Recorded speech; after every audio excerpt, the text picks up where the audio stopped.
A lot of guys are like, they won't believe it. They refuse to believe it when I say, hey, don't ask your girl where she wants to go eat. Don't ask her what place she wants to go to. You pick a place. You just tell her, hey, we're going here. Right? Go grab your shoes. Or even don't tell her. Just say, hey, go grab your shoes. I'm taking you out. And when she's like, where are we going? You're like, that's for me to know and you to find out. Like, women love that spontaneous mystery. They don't want to be picking the place, but we have been told our whole lives, oh, let her pick the place. And it turns out that kills her attraction for you. It's a terrible thing to do. The next one, I already sort of hinted at it, is happy wife, happy life. Hey guys, happy wife, happy life. Am I right? Am I right, boys? You know, we just gotta let the girls do whatever they want because happy wife, happy life, right? Well, that signals that you'll sacrifice self-respect in order to avoid conflict. Like, you're totally conflict avoidant because I want my peace, bro. Bro, I just want my peace. God, anytime I see a video where it's like a female MRA talking about just bring him peace, right? She's not talking to women. In fact, none of the female MRAs out there, the men's rights activists you'll see out there, none of them are talking to women. It's all a grift to talk to men. Because what they're saying is a bunch of stuff that men want to hear. And so it's a bunch of men going, yes, queen, in the comments. You know, going, she gets us. Protect this woman at all costs. She gets us. Like, that's the kind of crap you see in the comments. These women don't give a crap about you, bro. They don't give a single crap about you. Do you think they're out there marching in the streets trying to get laws changed? No. They're trying to get Instagram ducats. You know what I mean? Like, they're trying to get views and clicks on their content. They can make money on social media telling you what you want to hear, not what you need to hear. And I would say that's the difference of my channel. I'm telling you what you need to hear, not necessarily what you want to hear. In fact, that's why it's so hard to grow a red pill channel, is because most people don't want to hear what we have to say, because what we tell you is effective. It can actually save your marriage, save your relationship. You can actually have a nice life, but it's counterintuitive, doesn't make sense, doesn't go with the Disney fairy tale narrative. And so people don't want to hear this stuff until they have to hear it. This is why you can't red pill your friends, because people have to go through that pain before they want to seek real solutions to their problems. Otherwise, it's all just fairy dust, right? So happy wife, happy life was the next one. Another one, the next one on the list, guys, is can I go do this? Can I go to the store? Can I buy this? Can I hire a coach so that maybe I can help save this marriage? Right? Like, asking for permission for just everyday things. You need to get your wife's buy-in on everything.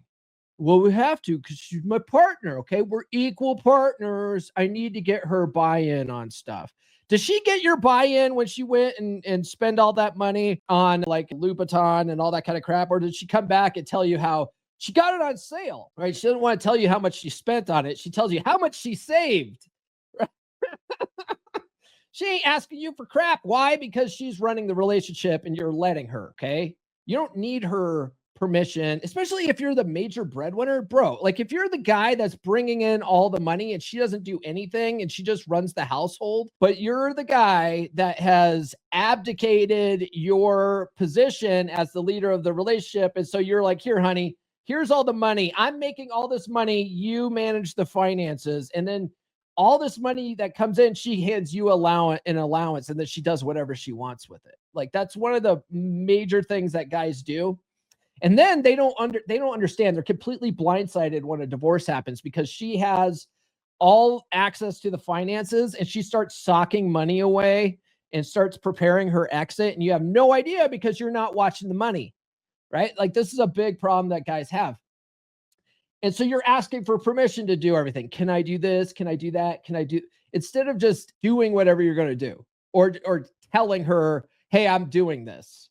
Okay. That's you setting the tone and leading the relationship. You're doing what's in the best interest, or at least I would hope that you're doing what's in the best interest of the family. Okay. You're not just, buying Legos and action figures and blowing your money on like video games and stuff like that. And then you're not able to pay bills and finance. You're not being responsible with that money. Okay. Like you have to be responsible too. That's if especially if you're going to run the relationship, you got to do what's in the best interest of everybody around you, but you need to stop asking for permission for things. Okay. It's killing your authority in the relationship. She's never going to trust your ability to lead if you're always asking for her permission to lead. Because if you have to ask her permission to do anything, who's really leading? Think about this. Okay. This is one that I was guilty of in the past. Very guilty of this because I was very bad at validation seeking behavior. And this is a big validation seeking behavior one. Are you mad at me? Are you mad at me? Right? You see your girl huffing around and stuff. And so now you're feeling insecure and you're looking for some reassurance that it's not your fault. It's not you that she's mad at, right? It's Becky from accounting that Becky from accounting. So you're like, are you mad at me? Are you mad at me? That is insecure validation seeking behavior. There's other ways to handle that sort of thing. Okay. Like if she's walking around visibly upset, a position of leadership or in a position of leadership, you can ask her, hey honey, something seems off with you. What's going on? What's eating at you? Right. But don't make it about you. Don't make it about you. Because if you're making it about you, that's just showing your insecurities. You're like, oh my God, she must be mad at me about something. I better not upset the baby maker. And then that just shows how weak you are, that her emotions are impacting you. Okay. It wouldn't hurt to go, hey, honey, something's clearly bothering you. What's eating at you? Right. And if she wants to talk about it, she will. If she doesn't, okay. Don't climb on her emotional roller coaster. She doesn't want you to be there. Be like, all right, cool. Well, when you're ready to talk about it, I'll be over here. I'll be working in the garage, or I'm going to go hit the gym. Okay. But let her feel how she's going to feel. Don't always think that you have to fix her emotions. If she's in a bad mood, let her be in a bad mood and let her come to you for that validation when she's ready to talk about it. But don't go chasing her around trying to fix her moods. Okay. That's not your job. Well, what do you want me to do, honey? That's the next one. What do you want me to do? Right. It's showing that you need to be told how to act. Okay. It's like going to your boss asking, what are your expectations, boss? What do you want from this? What you're asking for her to give you instructions, right? What do you want me to do, honey? Right. That's here's giving you actionable information that might actually save your marriage. Maybe give me a ducking or two. Okay. All right. I didn't want to push that, but do be sure to like, subscribe, and hit those notifications. All right. What do we got here? We got a whole bunch of people in the chat. Nurse Chick's in the house. She says, good morning, gentlemen. Hope everyone had an amazing weekend. She obviously gets this. I'm so naughty. No. I'm going to come. Oh, well, that's true. This Friday, she's coming back. Dividend Gypsy says, let's go. Florida Monkey says, hey, Larry sent me. Oh, hey, cool. Brother Larry. I'm assuming it's the brother Larry that out of Japan. That's one of my shipmates, and he's one of my Wolfpack brothers. Cool. I hope you find value in this content, brother. And let's see here. Dividend Gypsy says, what are daily actions I can take in order to challenge the conflict avoidant paradigm? Daily actions I can take in order to challenge. In order to challenge anything that you're avoiding is you have to face it, right? Like go start a fight and don't run away from the fight. That's what I would try to do. Go pick a fight with a stranger somewhere. Go argue with people online. How's that? Oh man. Reason number one for divorce, money disagreements. That's a big one. But you know what? You'll have less money disagreements. One, if this is my hypothesis, right? If you are married and you both work, have separate bank accounts.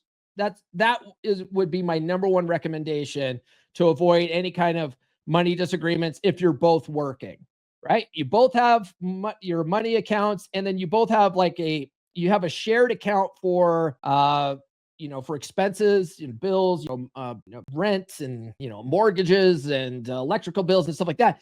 And then you each contribute to the pot to pay the bills, and then the rest of the money, she could do whatever she wants with it. The rest of your money, you could do what you want with it, right? That would be my number one recommendation to avoid the money conflict. If you are the only one working, you control the finances. You be the one that pays the bills, that, socks money away for retirement and all that kind of stuff. You manage that stuff and then give her an allowance. That would avoid most money problems. But most guys don't do that. Most guys let their wives do it.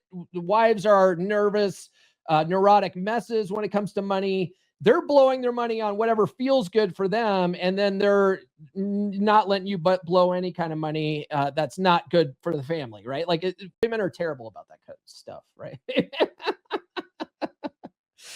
All right, let's get back into it, guys. I'll do anything to make you happy, honey. I will do anything to make you happy.